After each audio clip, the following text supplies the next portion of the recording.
Hola, mi nombre es Alexandra Zamora y te quiero dar una muy cálida bienvenida a este canal. Hoy continuaremos con el estudio en el libro Hechos de los Apóstoles. Estaremos estudiando de forma expositiva, o sea, verso por verso, palabra por palabra, el capítulo 23 en el libro de Hechos. Es un capítulo muy interesante. Pablo está en Jerusalén. Será su última visita en Jerusalén, va a ser llevado frente al Sanedrín, donde tratará de hablar, no se le va a permitir, pero definitivamente esto nos va a dar una gran lección de vida sobre cómo el Evangelio, a través de la historia, desde el mismo inicio, con la venida de Jesús, ha tratado de ser silenciado. Y desde luego vamos a aprender muchísimo de esta experiencia de Pablo. Así que sin más, vamos a continuar. Te recuerdo que te suscribas al canal si no lo has hecho, que le des un like a la campanita, porque es importante para que el algoritmo mande este mensaje a muchas personas más y muchos más conozcan la verdad. Entonces es una forma tuya de colaborar para que el Evangelio continúe como un movimiento, llegando a muchas personas. Bueno, sin más, continuemos.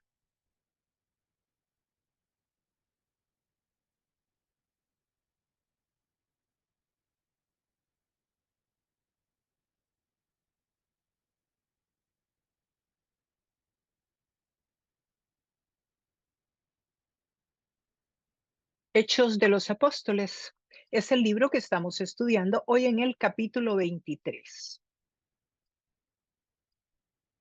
Algunos aspectos del contexto que nos permiten a ubicarnos en esta historia.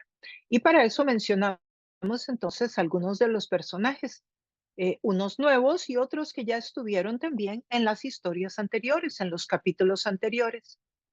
Desde luego, Pablo, que es el protagonista principal, a quien Lucas se está refiriendo en esta historia, y digo Lucas porque sabemos que es el escritor del libro de Hechos, un comandante romano que ya también apareció en el capítulo 22, pero que ahora continuará y aquí ya se nos da el nombre de él, que es Lisias. También aparecerá de nuevo el Sanedrín, que lo estudiamos mucho cuando estudiamos el Evangelio de Juan. Si usted está acompañándonos hoy por primera vez y está interesado en estudiar el Evangelio de Juan, todo lo que tiene que ver con la salvación propiamente, yo le invito para que aquí mismo en el canal usted vaya y busque el Evangelio de Juan. Este libro que hoy estamos estudiando, el libro de Hechos, se refiere a la historia de la iglesia primitiva, al nacimiento de la iglesia. El Sanedrín entonces aparece acá de nuevo, luego el sumo sacerdote, que es el líder del Sanedrín, en este caso va a ser Ananías. Un hombre un sacerdote siempre líder del Sanedrín, pero diferente del que aparecía en el Evangelio de Juan, por ejemplo, inclusive del que estaba en los tiempos cuando Pablo era joven, que era el sacerdote Anás. Aquí está Ananías, es otra persona. Cuando Pablo estuvo joven y estuvo acá en Jerusalén, fue posiblemente hace 25 años. Estamos 25 años después de la conversión de Pablo. Sobrino de Pablo, aquí aparece la familia de Pablo, aparece un sobrino que vamos a ver que vivía en Jerusalén o estaba en Jerusalén, ya fuera para las fiestas o porque igual que Pablo, lo había mandado sus padres a estudiar a Jerusalén la ley, como a Pablo lo habían enviado también en su juventud. Y el gobernador Félix. Veremos también que aparece Herodes al final. Y vamos a ir descubriendo un poco de cada uno de estos personajes en el transcurso de la historia. Hay algunos lugares geográficos en esta historia mencionados sobre todo de personas de ciudades como es Jerusalén y también Cesarea. Cesarea es mencionada porque es a donde van a mandar a Pablo. Jerusalén, ustedes saben, está acá. Este es un mapa antiguo, lógicamente, y Cesarea está como por acá. Estas dos regiones son mencionadas en el texto. Y donde sucede esta conversación o esta situación, en gran parte, sucede precisamente donde el Sanedrín se reunía, que era en el templo de Israel, que también se le llamaba el templo de Herodes. ¿Por qué? Si Herodes no era cristiano, se le llamaba el templo. Bueno, porque Herodes fue el que por allá, unos años antes de Cristo, empezó a reconstruir el templo para el pueblo de Israel. Y aunque él no era creyente, pero colaboró con eso porque le encantaba posiblemente la arquitectura. Sabemos que fue excelente en lo que es temas de arquitectura y de canales de comunicación como las carreteras de la época, etcétera.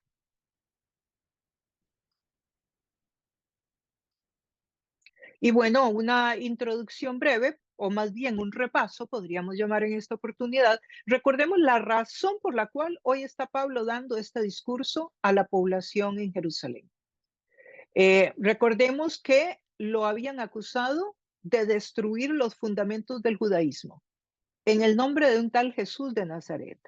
La iglesia de Jerusalén era una iglesia que había recibido la verdad, pero mantenía tradiciones judías que no estaban de acuerdo con la verdad, ni siquiera con el Antiguo Testamento. Tradiciones es aquellos elementos que son agregados a la Biblia a través de los años y se empiezan a practicar y llega a un punto donde ya la gente no sabe si eso está en la Biblia o no está en la Biblia. Y ustedes recordarán cuando la gente dice así, como dice la Biblia, rezando y con el mazo dando o algo parecido. Y la gente, mucha gente de verdad cree que ese proverbio está por ahí en la Biblia y no está. Ahora, que claro que pueden haber textos bíblicos que tienen un significado parecido, sí. Pero igual son muchos otros elementos más que encontramos en algunas religiones hoy que dicen que reconocen la Biblia como autoridad, pero en realidad han ido insertando a través de los años un poco de credos que no están en el texto bíblico verdaderamente. Entonces, estas tradiciones están arraigadas en el ser humano, pero muy profundo, muy profundo. Miren, son las tradiciones o costumbres, que viene a ser parecido, son como rituales. Cuando usted ha salido de viaje, por ejemplo, y ha disfrutado enormemente, llega un punto durante el viaje de vacaciones que usted está, que usted siente la necesidad de regresar a su casa. Y cuando usted regresa a su casa, usted siente que descansa del viaje. ¿Por qué? Porque usted vuelve a sus rituales, porque usted se vuelve a acostar en la misma cama, usted vuelve a tener el cepillo de dientes en el mismo lugar, porque usted vuelve a tomar el vaso con que toma su agua en el mismo lugar, porque sus zapatos están en la misma parte, porque se levanta a la misma hora y se acuesta a la misma hora y come a las mismas horas, y no como cuando estaba de viaje. Si los rituales, de hecho, son una necesidad interna del ser humano y le dan inclusive estabilidad cuando uno trabaja con una persona que está en procesos o episodios de ansiedad, lo que le manda es a crear ciertos rituales para que eso le dé estabilidad. Bueno, en este caso lo estoy comparando con las tradiciones, que son tan arraigadas que se vuelven parte del sistema interno del ser humano. Por eso hay que tener cuidado. ¿Cuáles son tus rituales? Y también cuáles son las tradiciones. Debemos de examinarlo. Y también los rituales, porque si usted se acostumbra a comerse un pedazo de queque todos los días a las 10 de la noche, a los 20 años, yo le aseguro que a los 50 usted no va a estar tan flaquito, ¿sí? Porque es un ritual que está impregnando. Pero bueno, eso es de la psicología.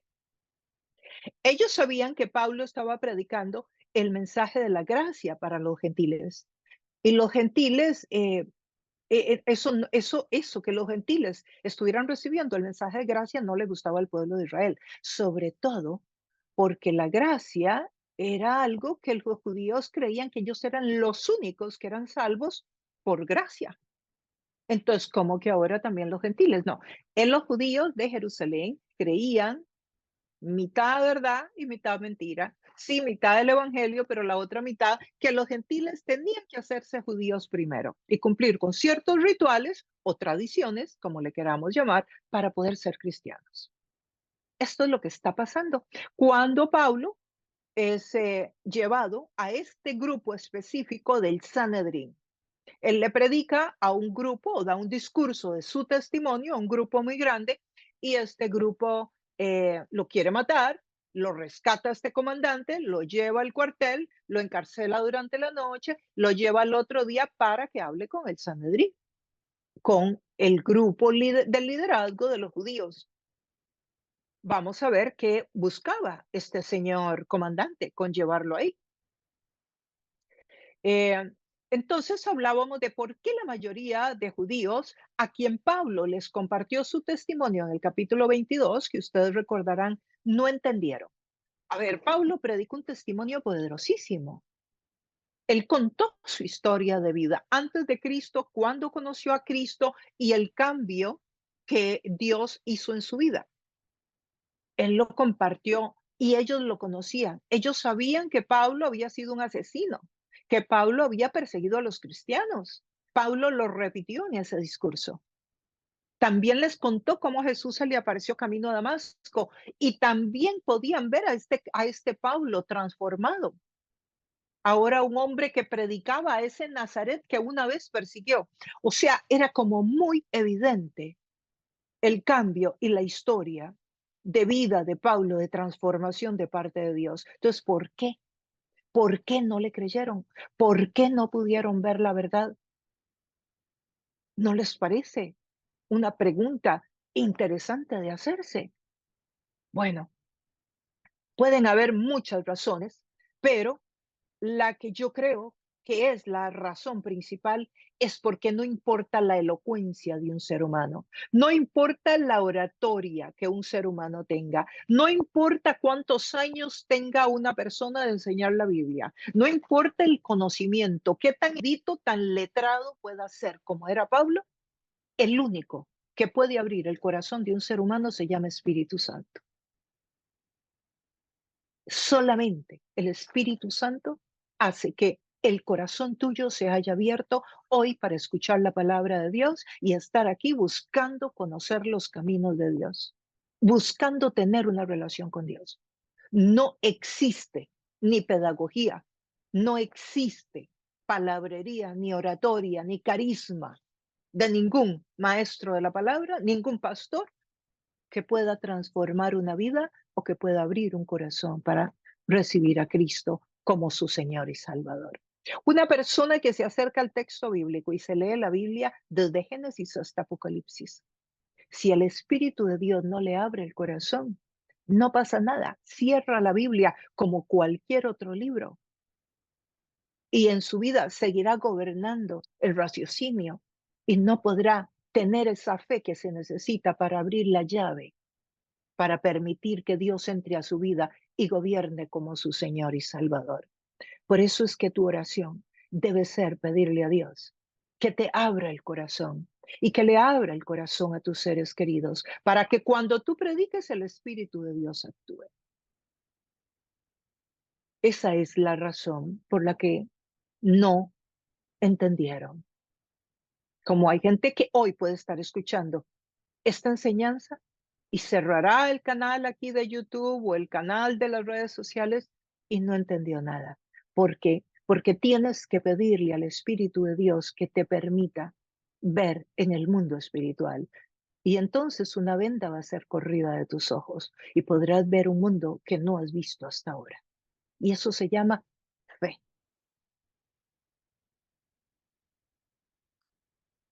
Entonces, tenemos aquí a Pablo, que va a tener una reunión con el Sanedrín. ¿Quién es el Sanedrín? El grupo de líderes judíos que vivían en Jerusalén. Este grupo del Sanedrín se había creado muchos años antes de Cristo, por allá, cuando regresaron de uno de los cautiverios, en el año 500 y resto antes de Cristo. Y de ahí se habían formado y se mantenían hasta la época. El verso 21 del capítulo 23, perdón, dice, entonces Pablo, mirando fijamente al concilio, dijo, varones hermanos, yo con toda buena conciencia he vivido delante de Dios hasta el día de hoy. Aquí eh, Pablo está hablando de un tema bien interesante. Va a hablar de su conciencia, de cómo él se siente delante de Dios con lo que ha hecho. Y recuerden, si Pablo mató a tantos cristianos, ¿cómo puede decir yo con toda buena conciencia he vivido delante de Dios? Bueno, porque Pablo creía que cuando perseguía a los cristianos estaba sirviendo a Dios. Entonces, Pablo puede decir que él con toda conciencia, él ha vivido, según él, bien delante de Dios hasta el día de hoy. Y eso es lo que le está diciendo a estos señores. Vamos a ver cómo responden a todo esto. Vamos a ver qué le dicen ellos luego. Y luego otra cosa que debemos de notar es que se refiere a varones hermanos. Ustedes recuerdan en el anterior, en el capítulo 22, nos dice varones hermanos, dice padres y hermanos. Es mucho más reverente, honra a los presentes como padres. Aquí no, aquí les llama varones y hermanos, o sea, compañeros. Es que Paulo perteneció al Sanedrín. Entonces les dice, les habla en una relación muy horizontal, muy de compañeros.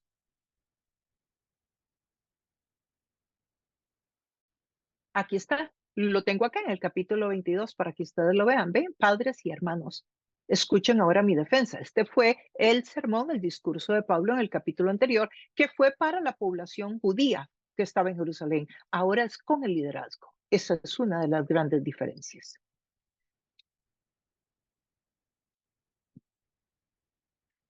Nos dice que el sumo sacerdote Ananías, que era el que estaba en aquel tiempo como líder del Sanedrín, ordenó entonces a los que estaban junto a él que le golpearan en la boca.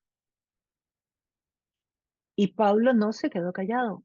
Pablo le contestó, Dios te golpeará a ti pared blanqueada. O sea, está contestándole de una manera bien específica, ¿verdad? Bien interesante. Bueno, vamos a ver por qué Pablo se atreve a hablar de esta manera. ¿Por qué Pablo, verdad, le contesta de esta forma tan fuerte? Y continúa. Los que estaban presentes dijeron, al sumo sacerdote de Dios injurias. O sea, era como una gran falta de respeto de parte de Pablo que le contestara de esa manera. Hay muchas posturas, hay varias posturas, voy a mencionar unas dos o tres. Eh, de cuando Pablo le habla de esta manera, que porque cuando le contesta de esta manera, permítame un segundo, algunas de las posturas es porque pudo ser que no sabía quién era,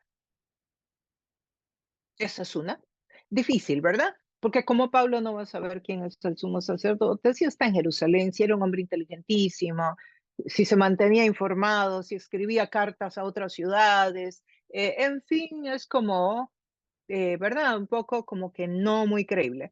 Otro pudo ser porque no podía bien. Ustedes recordarán que en algunas cartas Pablo dice, aquí les estoy escribiendo de mi puño y letra con letras grandes, y la palabra grande se refiere a grandes porque se cree que Pablo al final de sus días casi no podía ver. Eh, Otra opción puede ser por sarcasmo. O sea, que Pablo sencillamente aquí le está diciendo que es una pared blanqueada, está hablándole lo que él piensa. Y uno dirá, bueno, pero ¿por qué le hablaba así a Ananías? Bueno, resulta que en 10 años a Ananías lo van a asesinar. ¿Y saben quiénes lo van a asesinar? El pueblo judío, por corrupto. Porque estamos aquí, en este tiempo podemos estar hablando de que estamos en el año 60 después de Cristo. Para el año 70 aproximadamente, el imperio entra y destruye el templo de Jerusalén, o sea, en 10 años. Y, eh, pero a él no lo mata el imperio, lo matan los mismos judíos porque es un hombre sumamente corrupto. Eso aparece en la historia, en los anales de la historia extrabíblica. Así que este señor pues tenía su historia y como que Pablo se la conocía. Ahora, pared blanqueada, ustedes recordarán que Jesús cuando tiene un enfrentamiento con los fariseos les dice sepulcros blanqueados. Porque, ¿qué era de blanqueados? Bueno, son paredes a las que se le pone sobre lo sucio y sobre todo una cal O sea, está como con un maquillaje por encima. A eso se refiere un poco aquí el insulto que le está dando, que es muy parecido al que Jesús le dio a los fariseos en aquel momento, que les dijo sepulcros blanqueados, porque a los sepulcros se les ponía una capa, una pintura, una cal, por decir de alguna manera, que apenas si lo cubría por un ratito. Era como un maquillaje para que parecieran blancos. Bueno, y vemos que todo eso puede suceder porque notemos que en el verso 5 dice, no sabía, hermanos, que era el sumo sacerdote. Pues escrito está, no maldecirás a un príncipe de tu pueblo. Así. Bueno, aquí hay, como les decía, hay muchas posturas. La mía particularmente es que sí era sarcasmo de parte de Pablo y, y que está totalmente válido. Yo creo que cualquier ser humano reaccionaría, además por el tipo de comentario que le hace, ¿verdad? Pared blanqueada. O sea, y luego le dice, no sabía, no sabía. Pues escrito está, no maldecirás a un príncipe de tu pueblo.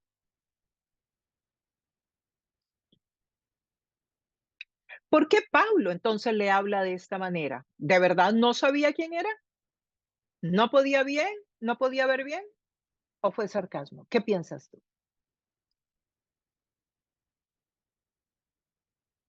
Pablo notando que una parte era de saduceos y otra de fariseos. Aquí estoy leyendo la Reina Valera a los 60 en este verso. No estoy leyendo la nueva versión internacional como leeremos luego a continuación.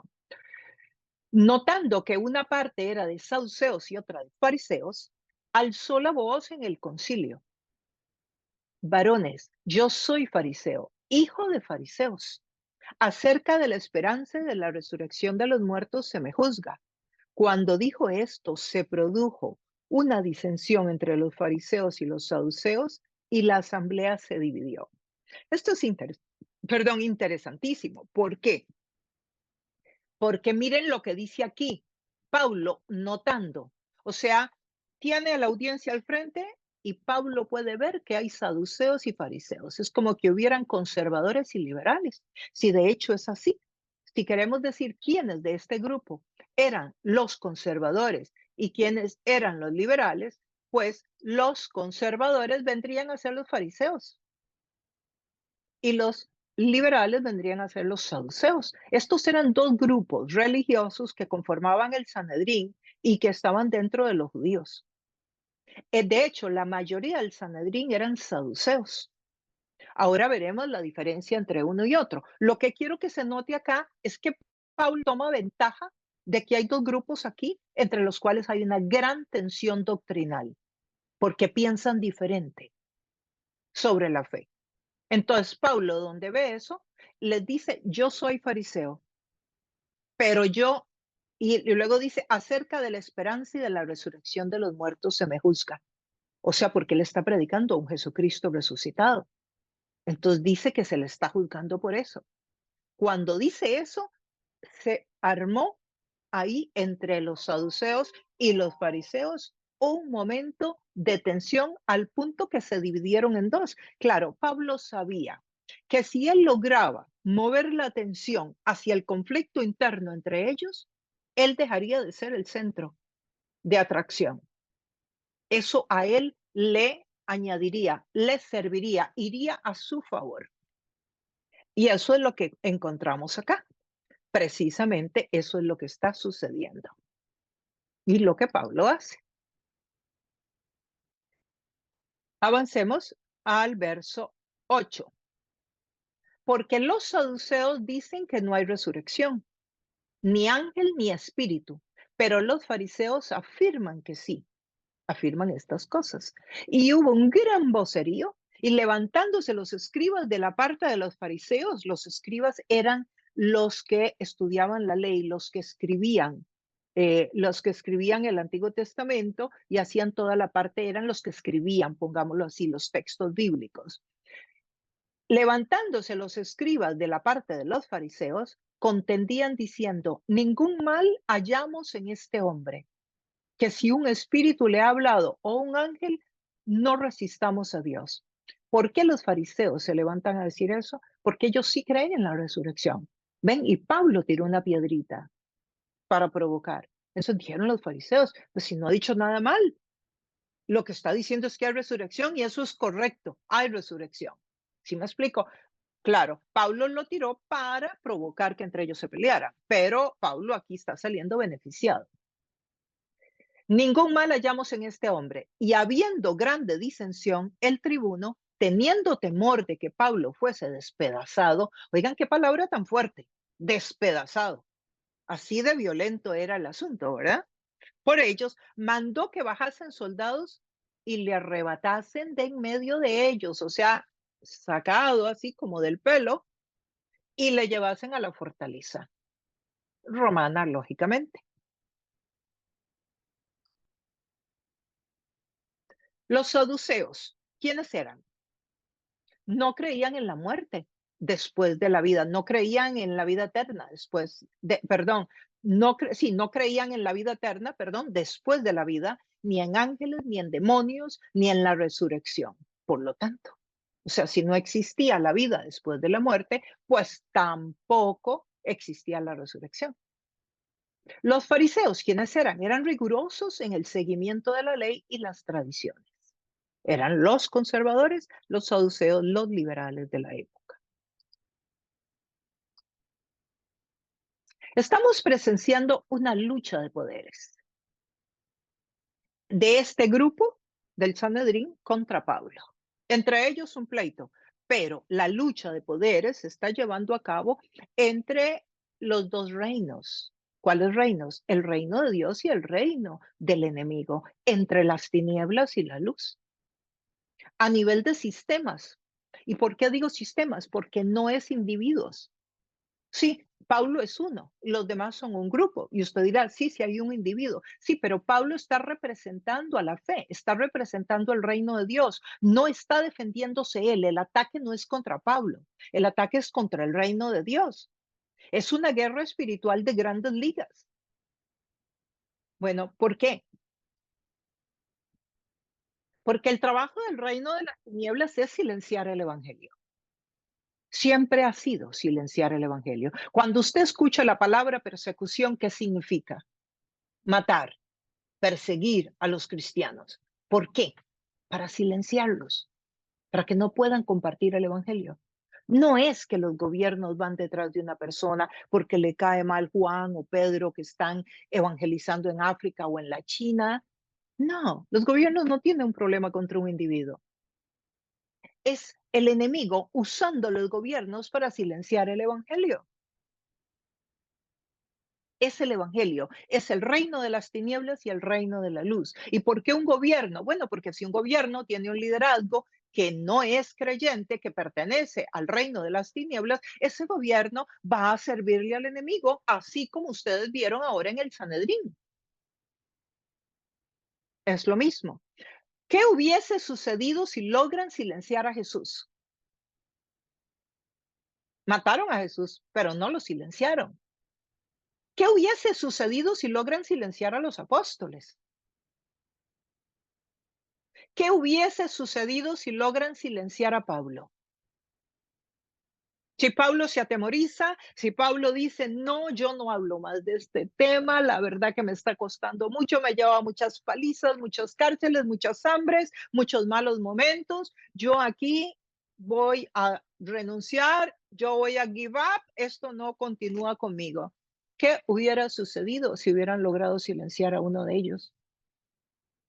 ¿Saben qué hubiera sucedido? Que tú y yo no estaríamos aquí escuchando la palabra, que el evangelio no hubiera llegado hasta lo último de la tierra, que Pablo no hubiera escrito los libros del Nuevo Testamento que escribió y no entenderíamos del evangelio de la gracia que le fue entregado a Pablo, que la salvación es por gracia. Tú y yo no tendríamos la opción de vida eterna. No habrían creyentes, ni evangélicos ni católicos, de ningún tipo. Ahora, ¿qué va a suceder si te logran silenciar a ti? ¿Qué logra? ¿Qué puede pasar si el enemigo logra silenciarte a ti hoy? ¿Qué va a suceder? Claro, tu familia nunca va a escuchar el evangelio, tus hijos tampoco, ni tus padres, ni tus hermanos, ni tus compañeros. Por eso el enemigo siempre va a tratar de que tú no hables de Jesús, de que tú no cuentes la historia que Dios te entregó, de tu testimonio, de que tú te escondas, de que tengas miedo, de que no te atrevas. Por eso el mensaje para los creyentes hoy día es de que si tú dices en una reunión social que eres creyente, te ven como una persona inculta, de cierta clase, medio retrógrado,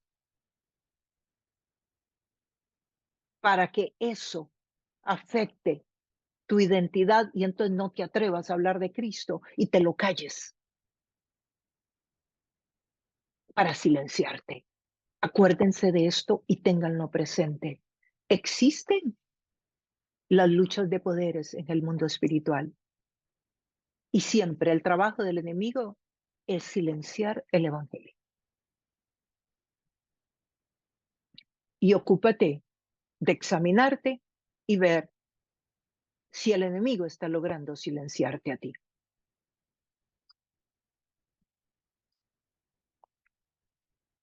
El verso 11 dice, a la noche siguiente se le presentó el Señor y le dijo, ten ánimo, Pablo, pues como has testificado de mí en Jerusalén, así es necesario que testifiques también en Roma. ¡Wow! ¿Qué es esta ternura? Díganme ustedes.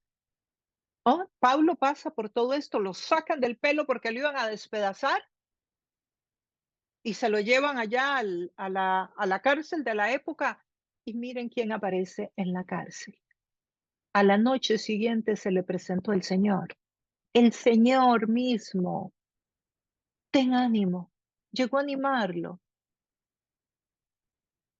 Pablo, como has testificado en Jerusalén, vas a testificar en Roma. Una promesa de Dios. Aquí no te van a matar porque yo te llevo a testificar a Roma.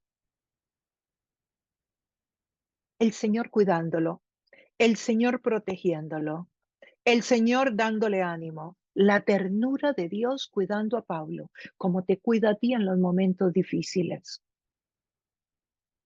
Jesús se apareció personalmente para que le diera fuerzas.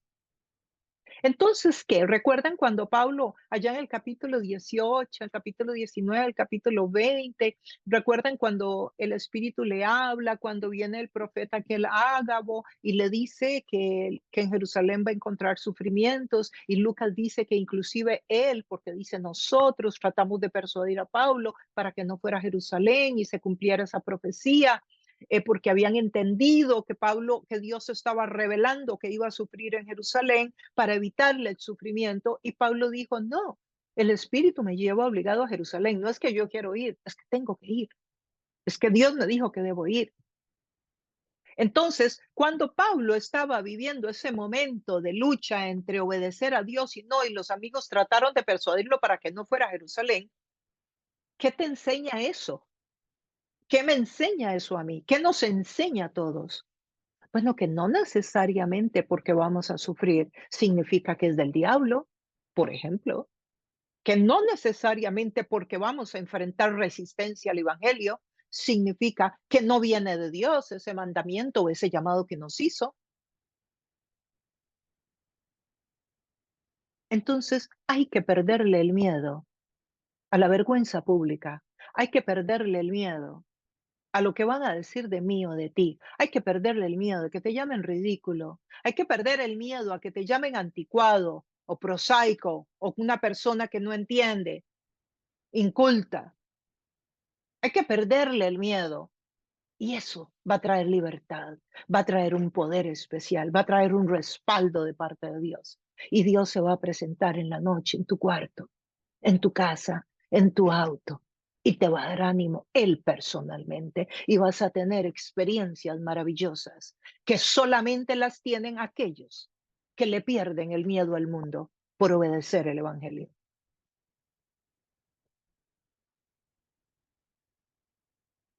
Ustedes recordarán que hay un momento interesante en la vida de Pablo en Hechos 18. ¿Recuerdan que Pablo estaba desanimado cuando llegó a Corintio? Bueno, si no has visto ese capítulo acá en el canal, búscalo, Hechos 18. Pablo en Corinto estaba desanimado y también Dios le habló. Así que no es la primera vez que Dios entra a animar a Pablo en un momento difícil. Y no va a ser en tu vida una sola vez tampoco. Dios también a ti te va a animar para que camines con Él, para que le obedezcas. Cuando la vida se pone complicada, cuando todo se pone cuesta arriba, Él también va a entrar en tu cuarto y Él también te va a dar ánimo, porque somos importantes para Él y porque Él tiene el poder para saber lo que estamos pasando y para animarnos. Miren lo que dice el Salmo 23. Aún si voy por valles tenebrosos, no temeré ningún mal, porque tú estás a mi lado, tu vara y tu bastón me reconfortarán. Este es el Salmo del Buen Pastor.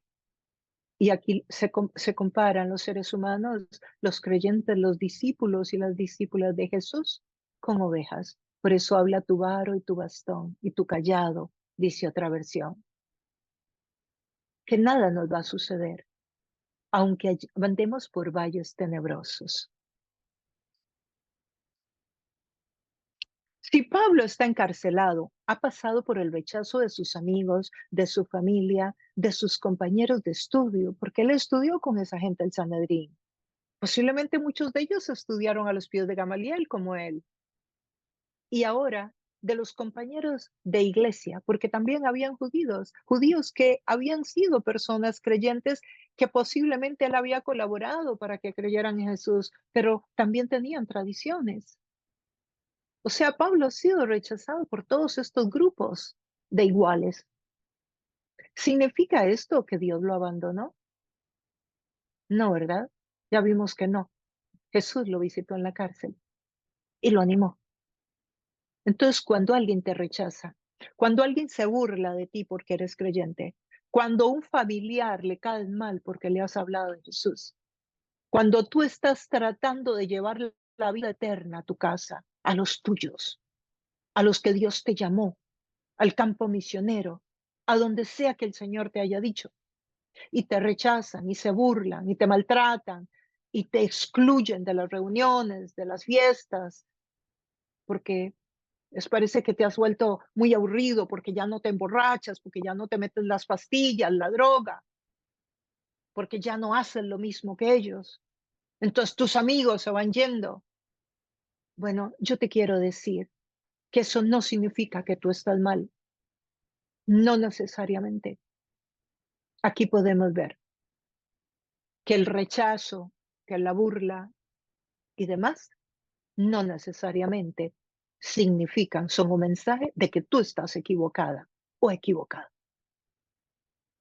o que lo estás haciendo mal. A Pablo le pasó. Y no creo que nadie lo haya hecho mejor que Pablo después de Jesús. Bueno, y los demás apóstoles, claro.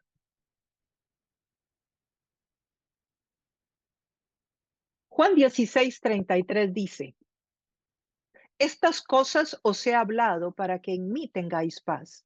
En el mundo tendréis aflicción, pero confiad, yo he vencido al mundo. Sí, ¿por qué habla de mundo? ¿Por qué no dice, no sé, Juan o Pedro o tu primo o tu compañero? ¿Por qué habla del mundo? Porque es un sistema. El mundo es un sistema. Como la luz de Dios, como el Evangelio, como la iglesia, está aquí hablando de niveles grandes, macro. El mundo aquí representa el sistema del mundo. No es una persona, sino todo lo que el sistema del mundo ha adoctrinado a muchas personas como estábamos tú y yo antes de conocer la verdad, que creíamos que nuestros principios, nuestros valores y que lo que creíamos era lo correcto. Eso es un sistema. Y Jesús dice que él ha vencido ese sistema.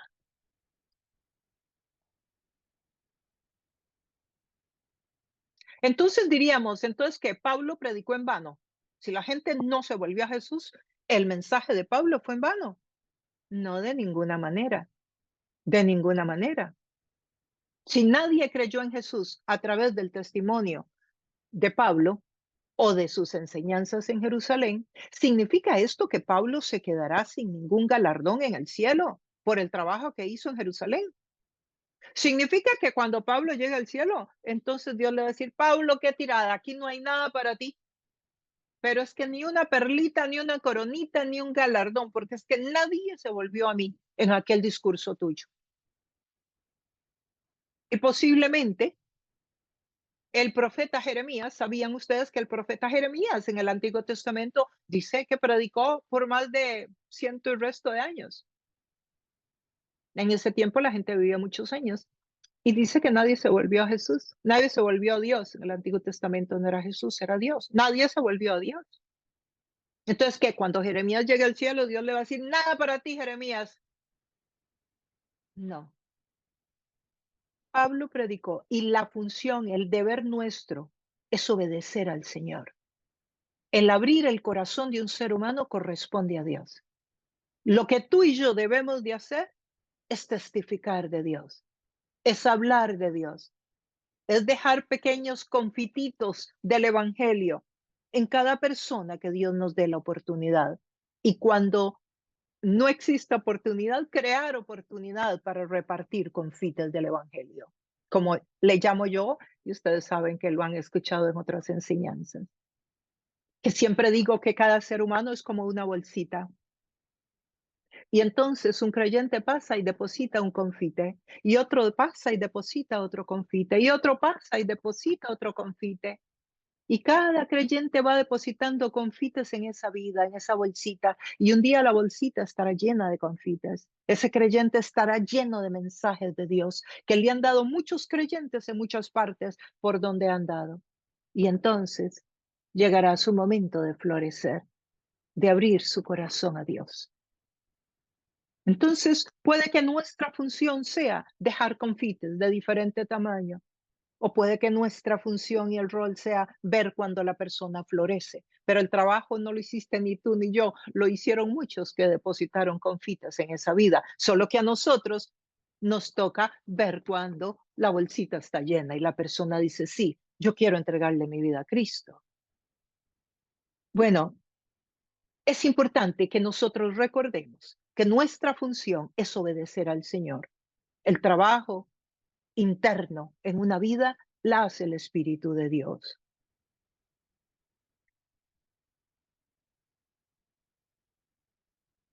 Cuando Pablo le esta gente lo hizo en vano, no. Pablo estaba obedeciendo a Dios y lo sabemos porque el mismo Jesús estaba ahí y llegó a visitarlo en la noche a la cárcel y le dijo, has predicado en Jerusalén y predicarás en Roma. O es que Jesús no se dio cuenta que nadie se volvió a él en ese discurso o en esos discursos. Claro que sí. Así que tu mirada no debe estar en los números, ni cuánta gente llega a tu culto, ni cuánta gente. Tu mirada debe estar en hacer la voluntad de Dios. Ok, ahora hay una conspiración para matar a Pablo. Veamos cómo lo quieren matar. Estudiamos esto. Muy de mañana, los judíos tramaron una conspiración y juraron bajo maldición no comer, o sea, hasta ayunaron para matar a Pablo. 40 hombres, todos se unieron y se presentaron ante los jefes del Sanedrín. Oiga, ante el Sanedrín, que la Biblia en el Antiguo Testamento dice que no matar como parte de los 10 mandamientos. Bueno, se presentan frente al liderazgo. Nosotros hemos jurado bajo maldición no comer hasta que lo matemos. Con el respaldo del Sanedrín, el consejo es el Sanedrín aquí. Pídanle al comandante que haga comparecer al reo ante ustedes. O sea, el Sanedrín, la parte que a ustedes les toca es mandar a llamar a Pablo. Y cuando Pablo venga, pues entonces nosotros lo matamos. Ustedes no lo matan, lo matamos nosotros. ¿Qué les parece? Esta es la propuesta de los 40 hombres al Sanedrín y el Sanedrín está de acuerdo.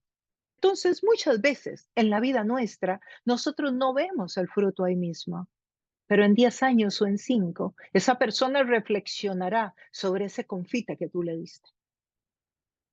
y reaccionará a la presencia de Dios. Se los digo porque es que lo sé, yo lo he vivido.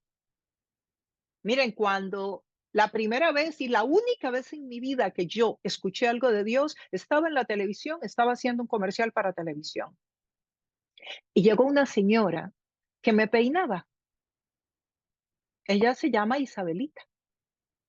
Ella vive eh, en Costa Rica. Y cuando ella me fue a peinar, yo creo que ella se dio cuenta o yo cogí un poco de droga porque yo consumía droga en aquel momento y ella se volvió y me dijo, ay mamita, Dios te ama. Y yo me le quedé viendo y le dije, ¿cuál Dios?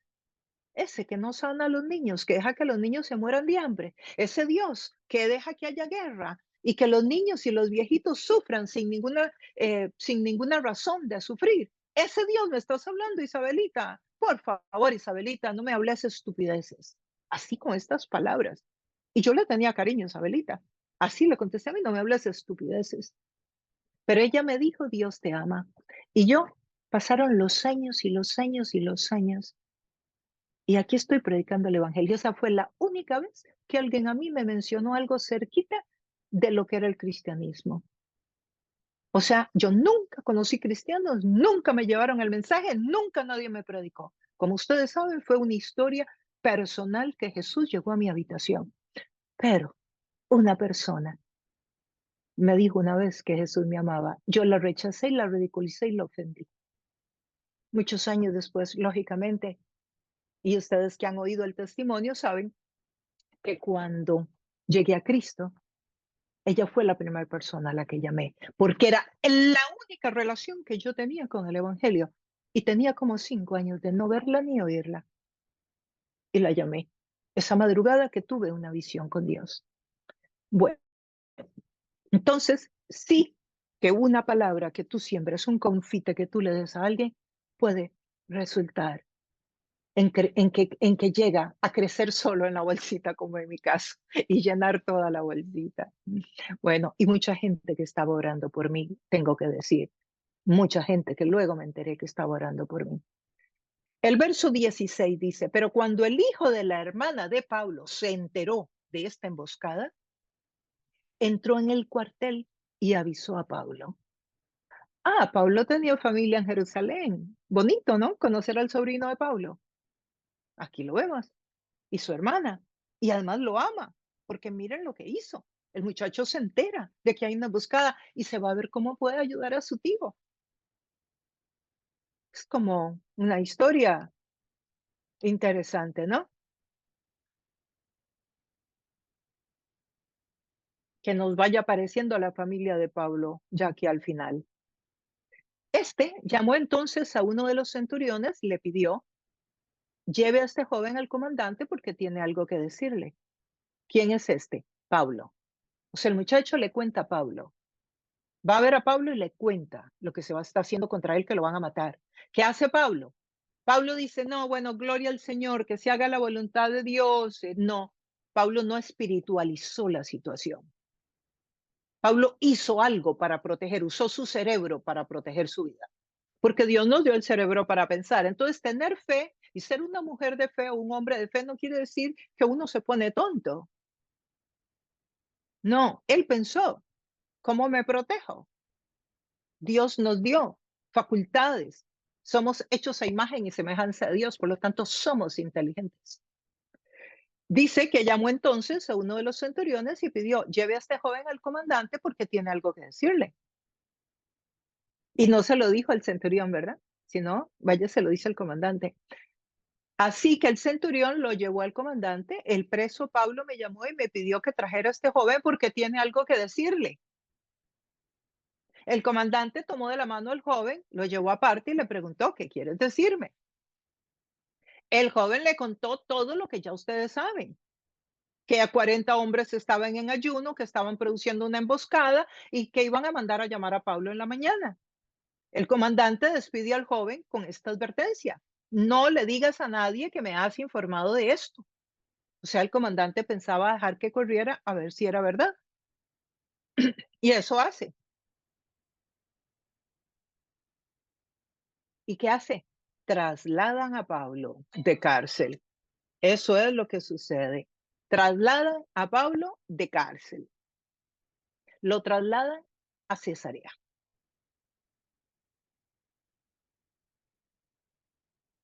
Vamos a ver qué pasa acá. Entonces, el comandante llamó a 2 de sus centuriones y ordenó: alisten un destacamento de 200 soldados de infantería. Oigan qué ejército le mandó para protegerlo. 70 de caballería, 200 lanceros, para que vayan a Cesarea esta noche a las 9. O sea, lo sacaron de noche. Recuerden que no había luz. Posiblemente muy poca gente iba a estar a esas horas despierta. Y prepararon cabalgaduras para llevar a Pablo sano y salvo. ¿A quién? Al gobernador Félix en Cesarea. Y además le escribió una carta.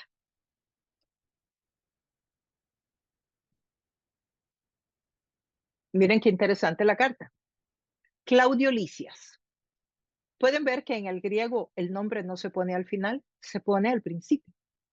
Y por eso ustedes en las cartas de Pablo encuentran que la firma de Pablo es en el primer versículo. El saludo, que vendría a ser como la despedida, la pone al principio y luego pone quien escribe. En el griego koiné se escribía, que es el griego con que se escribe el Nuevo Testamento, el nombre de quien escribía se escribía al principio. A su excelencia el gobernador Félix, saludos. Los judíos tomaron a este hombre y estaban a punto de matarlo, pero yo llegué con mis soldados. Oigan qué mentira, ustedes y yo sabemos que él no llegó con los soldados y lo rescató. Así como que él llegó porque me había enterado de que era ciudadano romano. Ustedes saben que eso no es cierto. Él se enteró que era ciudadano romano porque Pablo lo usó para defenderse después. Pero bueno, él se está adjudicando algún crédito acá. Yo quería saber de qué lo acusaba, así que lo llevé al Consejo Judío. Claro, para poder averiguar, recuerden, lo estudiamos también en el 22. Descubrí que lo acusaban de algunas cuestiones de su ley, pero no había contra él cargo alguno que pareciera la muerte, que mereciera la muerte o la cárcel. Cuando me informaron que se tramaba una conspiración contra este hombre, decidí enviarlo a usted enseguida. También ordené a sus acusadores que expusieran delante de usted los cargos que tengan contra él. O sea, que van a ser escuchados los que acusan a Pablo. Claro, y nosotros nos debemos de preguntar, bueno, ¿quién es el gobernador Félix, verdad? ¿Quién viene a ser Félix? Bueno, Félix, resulta que Félix era un niño esclavo que vivía en casa de Claudio, alguien que es una persona influyente en la política romana. Y ahí fue donde creció Félix. Y Félix creció, Claudio llegó a una posición muy importante y posiblemente liberó a Félix. Esto lo sé por la historia extrabíblica. Y liberó a Félix y le dio este puesto. Se casó, de hecho, con una hermana de Agripa, creo que de Agripa segundo. Y en fin, él quedó relacionado con la gente del imperio, con los personajes importantes, influyentes dentro del imperio. Y aquí está de gobernador Félix. Los judíos dice que tomaron a este hombre y ya cuando lo iban a matar, se lo llevan a este importante señor. ¿Y qué hace Félix? Veamos a ver qué hace Félix. Así que los soldados, según se les había ordenado, tomaron a Pablo y lo llevaron de noche hasta Antipatris. Al día siguiente dejaron que la caballería siguiera con él mientras ellos volvían al cuartel. Cuando la caballería llegó a Cesarea, entregaron la carta al gobernador y le presentaron a Pablo. Félix leyó la carta y preguntó de qué provincia era. Al enterarse de que Pablo era de Cilicia, Cilicia, recuerden, era una región muy intelectual, importante en el imperio. Le dijo, te daré audiencia cuando lleguen tus acusadores. Recuerden que los acusadores tendrían que venir desde Jerusalén. Y ordenó que lo dejaran bajo custodia en el palacio de Herodes. Interesante es esto, que Félix tiene la oportunidad de escuchar a Pablo, de darle la audiencia, pero no se la da.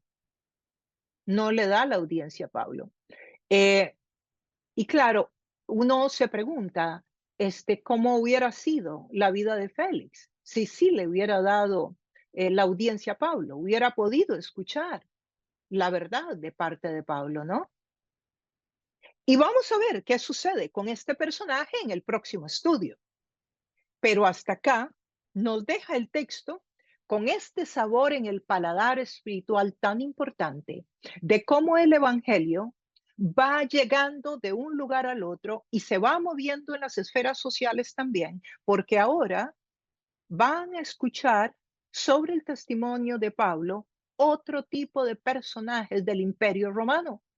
Lo vamos a ver acá con Félix, lo vamos a ver con otros hombres de mucha influencia dentro del imperio que van a estar escuchando el Evangelio, que van a estar escuchando del poder de Dios y vamos a ver las diferentes reacciones que van teniendo estos personajes. Pero el propósito y lo más importante es que el propósito de Dios se está cumpliendo.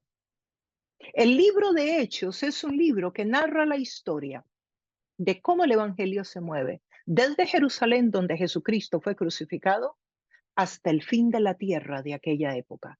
El fin, los confines de la tierra de aquella época es Roma, a donde Pablo se está dirigiendo. Entonces, aquello que Jesús dijo en Hechos 1:8, y este Evangelio llegará hasta los confines de la tierra, está a punto de cumplirse a través de la vida de Pablo. Y además, en ese caminar, en ese viaje de Pablo, escucharán hombres de mucha influencia dentro del imperio, que luego en las epístolas de Pablo aparecen como creyentes. Ese es el poder del Evangelio. Ese es el poder de tu historia personal. Y de nuevo, termino con la pregunta que hice a mitad de esta enseñanza. ¿Qué hubiese sucedido si se hubiera silenciado a Jesús o a los apóstoles o a Pablo? No se hubiese cumplido la profecía de que el Evangelio llegaría hasta los confines de la tierra. Y los confines de la tierra en aquella época éramos nosotros. Era Latinoamérica que ni siquiera estaba descubierta. Era el continente americano. Y hoy yo te pregunto a ti, ¿qué sucederá si te logran silenciar a ti? ¿Quiénes dejarán de escuchar el Evangelio? Que el Espíritu de Dios te dé la valentía necesaria para poder ser una discípula y un discípulo de Jesús en estos tiempos tan controversiales, tan difíciles que estamos viviendo. Pero si Dios te trajo a ti para que fueras creyente en esta época, es porque tú tienes todo lo que se necesita para que seas un buen testigo, una buena testigo de Jesús. Es porque estás capacitado y capacitada para hacer lo que Dios te ha llamado a hacer en esta época, donde quiera que Dios te haya puesto. Que la gracia y el favor de Dios continúen contigo.